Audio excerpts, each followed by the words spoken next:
कल 9 सितंबर को जो महाआंदोलन हुआ पटना में टीआरई 4 की वैकेंसी 15 सितंबर से पहले जारी करने और 1,20,000 सीटों पर वैकेंसी जारी हो, वन कैंडिडेट वन रिजल्ट लागू हो ताकि सीटें खाली न रहे और रिजल्ट से पहले काउंसलिंग हो ताकि फर्जीवाड़ा न हो और बीपीएससी। नमस्कार, हमारा नाम है समरीन और आपने देखना शुरू कर दिया है लाइव सिटीज। देखिए, आपको एक गाना तो याद ही होगा कि जो वादा किया था वो निभाना पड़ेगा, और यही गाना सरकार को बार बार याद दिला रहे छात्र नेता दिलीप कुमार। आपने देखा है कि किस तरह से बीते दिन पटना की सड़कों पर आंदोलन नहीं बल्कि महाआंदोलन हुआ था। बीपीएससी टीआरई 4.0 को लेकर के महाआंदोलन हुआ था और उस आंदोलन की एक एक तस्वीर आपको लाइव सिटीज ने दिखाई थी। और आपको बता दें कि अभी अभी छात्र नेता दिलीप कुमार ने एक और वीडियो जारी किया है और इस वीडियो में छात्र नेता दिलीप कुमार कई बातों का जिक्र कर रहे हैं, बड़े बड़े खुलासे कर रहे हैं, ये भी बता रहे हैं कि अब आगे क्या कुछ करने जा रहे हैं छात्र नेता दिलीप कुमार। ये भी बता रहे हैं कि अब आगे अभ्यर्थी बीपीएससी टीआरई 4.0 को लेकर के क्या कुछ करने जा रहे हैं। तो क्या कुछ कह रहे हैं उस वीडियो में छात्र नेता दिलीप कुमार, सबसे पहले आप उनको सुनिए। नमस्कार दोस्तों, मैं दिलीप कुमार। दोस्तों, कल 9 सितंबर को जो महाआंदोलन हुआ पटना में टीआरई 4 की वैकेंसी 15 सितंबर से पहले जारी करने और 1,20,000 सीटों पर वैकेंसी जारी हो, वन कैंडिडेट वन रिजल्ट लागू हो ताकि सीटें खाली न रहे और रिजल्ट से पहले काउंसलिंग हो ताकि फर्जीवाड़ा न हो और बीपीएससी टीआरई 4 का एग्जाम कैलेंडर जारी करे। 26,000 कंप्यूटर शिक्षक की भर्ती भी टीआरई 4 में निकाली जाए। इन सभी मांगों को लेकर और जो प्रमुख मांग थी कि 1,20,000 सीट की घोषणा जो सरकार ने खुद किया था, तो हम लोग सिर्फ इतना चाहते हैं कि सरकार ने जो घोषणा किया, जो वादा किया, उसको पूरा कर दे। और इसी मांग को लेकर कि 1,20,000 सीटों पर टीआरई 4 का विज्ञापन जारी किया जाए। महाआंदोलन हुआ और जन सैलाब उमड़ पड़ा। पटना की सड़कें छात्रों से छात्राओं से पट गया था और काफ़ी ज़्यादा भीड़ थी। इतनी ज़्यादा भीड़ आज तक किसी भी आंदोलन में पटना में नहीं रही। और इसके बावजूद भी सरकार के द्वारा अभी तक कोई भी सकारात्मक जवाब नहीं आया है और लाठीचार्ज किया गया, वाटर कैनन का प्रयोग किया गया और हमें घसीटकर गिरफ्तार किया गया, हिरासत में लिया गया घसीटकर। हम कोई अपराधी नहीं है, क्रिमिनल है क्या, आतंकवादी तो नहीं है दिलीप कुमार, और ना ही कोई हम लोग हिंसा किए हैं, ना ही कोई उपद्रव किए। फिर भी हमें कॉलर, आगे से कॉलर पकड़कर, पीछे से कॉलर पकड़कर, शर्ट खींचकर फाड़ दिया गया, शर्ट फाड़ा गया मेरा और घसीटकर गाड़ी में बैठाया गया। और किस तरह देखिए, गाड़ी में भी हमें धक्का दिया जा रहा है, बार बार गिराया जा रहा है और ज़मीन पर भी, सड़क पर भी कई बार हमें पटका गया, गिराया गया जानबूझकर। और मेरे शरीर में पैर से लेकर सर तक चोट लगी हुई है।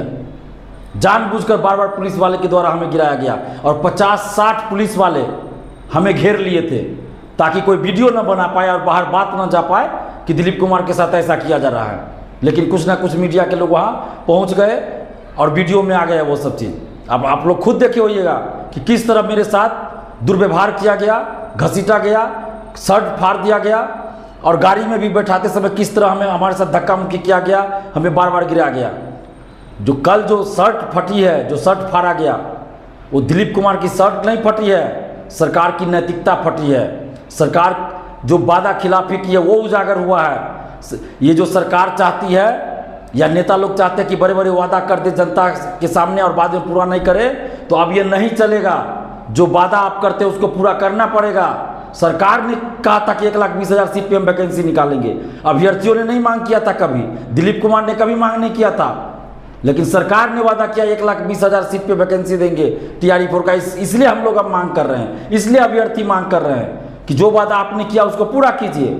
इसमें कौन सा गलत हम लोगों ने किया?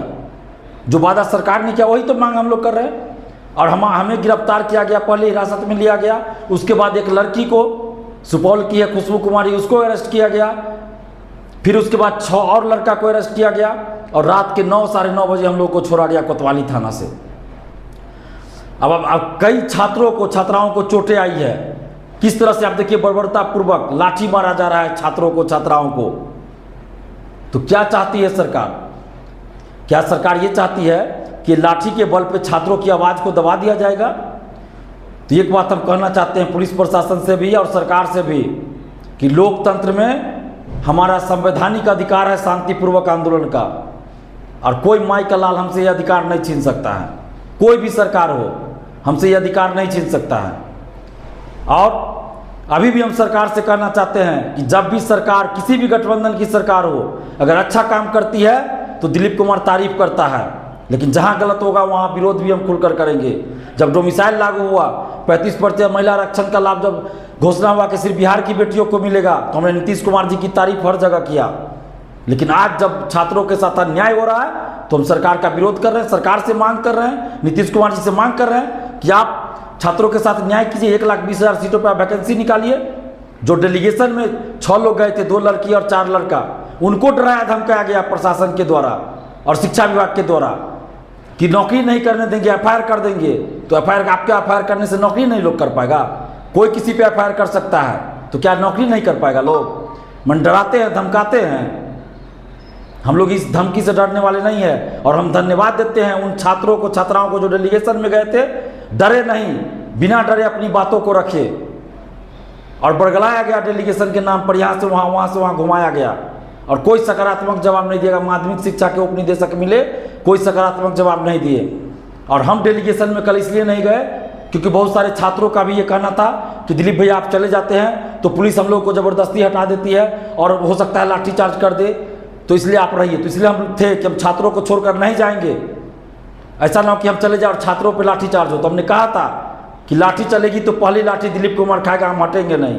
और हम इसलिए आगे थे, हम हटे नहीं। तिरंगा झंडा लिए हुए हम आगे थे और पुलिस ने बहुत दुर्व्यवहार किया, तिरंगा झंडा को नीचे गिरा दिया, पैर लगा, पैर से कुचला गया तिरंगा झंडा को। हो सकता है वो वीडियो में नहीं आया हो या आया हो, मुझे नहीं पता।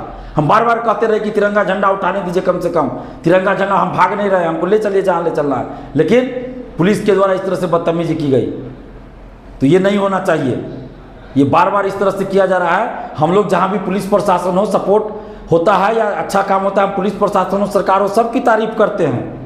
लेकिन डंटे की चोट पर, डंटे का डर दिखाकर आवाज़ को बंद नहीं कर सकते। लोकतंत्र है, हम लोग फिर आंदोलन करेंगे, हम लोग डरने वाले नहीं हैं। और जितने भी छात्र युवा हैं, नौजवान हैं, छात्र छात्राएं, आप सबसे हम अपील करेंगे कि सोशल साइट्स पे मुहिम जारी रखिए और आगे हम लोग फिर अभ्यर्थियों से, आप लोगों से बातचीत करके फिर आंदोलन करेंगे। और सरकार से हम कहना चाहते हैं कि आप 1,20,000 सीटों पर TRE-4 का विज्ञापन जारी कर दीजिए, नहीं तो चुनाव में बहुत नुकसान आपको झेलना पड़ेगा, बहुत नुकसान होगा, सत्ता से बाहर हो जाइएगा। हम तो सलाह दे रहे हैं, अगर TRE-4 का विज्ञापन आप जारी नहीं किए 1,20,000 पर, तो सत्ता से बाहर हो जाइएगा। इस बात को ध्यान से सुन लीजिए। हम लोग आपके विरोधी नहीं है नीतीश जी, लेकिन जब छात्रों के साथ आप अन्याय कीजिएगा तो हम लोग चुप नहीं रहेंगे, आपके विरोध में वोट करेंगे। और अगर 1,20,000 सीटों पर आप वैकेंसी निकाल देते हैं तो हम लोग आपका समर्थन करेंगे। तो इसलिए हम आपको कहना चाहते हैं कि जल्द से जल्द 1,20,000 सीट पर वैकेंसी निकालिए। और जितने भी छात्र हैं, युवा हैं बिहार के, आप सभी से आग्रह करते हैं कि आप एकजुट रहिए। और सरकार अगर वैकेंसी नहीं निकालती है 1,20,000 सीट पे, तो हम लोग फिर आंदोलन करेंगे। धन्यवाद, जय हिंद। तो सुना आपने कि छात्र नेता दिलीप कुमार ने क्या कुछ कहा है। देखिए, बड़ी बात कह दी है और साफ साफ कह दिया है कि सरकार को सुनना ही पड़ेगा, सरकार को अभ्यर्थियों की मांगों को मानना ही पड़ेगा। और अगर ऐसा नहीं हुआ तो फिर सरकार को खामियाजा भुगतना पड़ेगा। तो अब देखना होगा कि आगे आगे क्या क्या होता है। तो फिर ये पूरी वीडियो, पूरी जानकारी आपको कैसी लगी है, कमेंट करके हमें जरूर बताइएगा। तो ऐसे तमाम अपडेट्स के लिए बिल्कुल ऐसे ही हमारे साथ बने रहिएगा और देखते रहिएगा लाइव सिटीज। बहुत शुक्रिया।